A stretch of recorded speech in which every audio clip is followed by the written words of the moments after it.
यदि राधा नाम भूल से भी निकल जाए तो भी राधा रानी उसे अपना लेती हैं। राधा रानी भक्त गुलाब सखी की कहानी। राधा रानी भक्त गुलाब सखी की कहानी बरसाने में प्रेम सरोवर के मार्ग पर एक समाधि बनी हुई है, जिसे सब गुलाब सखी के चबूतरे नाम से जानते हैं। जिस भक्त का नाम था गुलाब एक गरीब मुसलमान था। राधा रानी सब पर कृपा करती हैं। ये बरसाने में श्री जी के मंदिर में सारंगी बजाता था और जो पैसे मिल जाता था उससे अपना पेट पालता था। इसकी एक बेटी थी जिसका नाम था राधा। जब समाज गायन होता था तो वो लड़की बड़े भाव विभोर होकर राधा रानी के सामने नृत्य करती थी। जब कन्या बड़ी हुई तो लोगों ने कहना शुरू कर दिया, गुलाब अब तो तेरी बेटी जवान हो गई है, अब इसके लिए कोई लड़का देखना। तो उस भक्त ने कहा कि राधा रानी की बेटी है, जब वो कृपा करेगी तो शादी हो जाएगी। मेरे पास इतना पैसा नहीं है कि मैं व्यवस्था कर सकूं। लोगों ने कहा कि तुम लड़का तो देखो, व्यवस्था हम कर देंगे। तो उस भक्त गुलाब ने एक लड़का देखा और बेटी का विवाह कर दिया। बेटी चली गई अपनी ससुराल।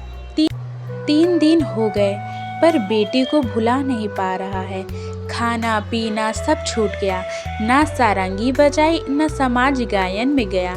लेकिन एक दिन रात्रि को श्री जी के मंदिर के द्वार पर बैठ गया। ठीक रात्रि के 12 बजे उसे एक आवाज़ सुनाई दी।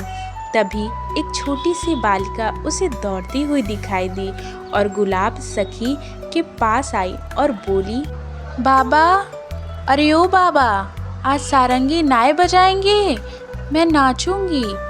जब उसने आँख खोल के देखा तो एक सुंदर बालिका खड़ी है।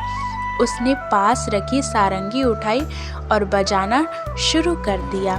वो लड़की नृत्य करते हुए सीढ़ियों की ओर भागी।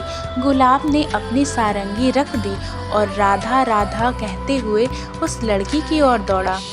लेकिन उसके बाद वो वहाँ किसी को नहीं दिखा, श्री जी में समा गया।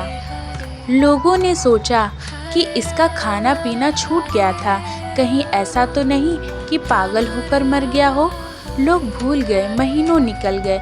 लेकिन एक दिन रात्रि में गोस्वामी जी श्री राधा रानी को शयन करवाकर मंदिर की परिक्रमा में आ रहे थे। गोस्वामी जी ने पूछा, कौन है? तो गुलाब ने कहा, तिहारो गुलाब। गोस्वामी जी ने कहा, गुलाब तो मर गया है। तो गुलाब ने कहा, नहीं महाराज जी, मैं मर गया हूँ। तो ये हाथ आपके हाथ में कैसे आया? गोस्वामी जी ने कहा, ये पान की बिरखी तो राधा रानी के शयन भोग के लिए है। गुलाब ने कहा, महाराज जी, मैं तो राधा रानी के भोग के लिए पान की बिरखी लाया था। ये कहकर गुलाब ने गोस्वामी जी के हाथ में पान की बिरखी रख दी और झाड़ियों में चला गया, फिर कभी नहीं दिखा।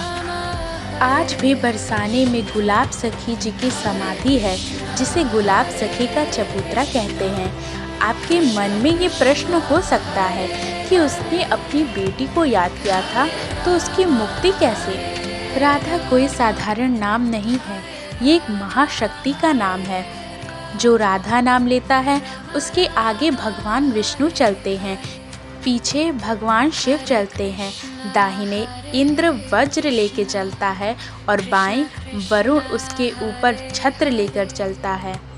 यदि राधा नाम भूल से भी निकल जाए तो भी राधा रानी उसे अपना लेती हैं। यही बात हम भक्तों को बहुत अच्छी लगती है और राधा रानी हम सब पर कृपा करती हैं।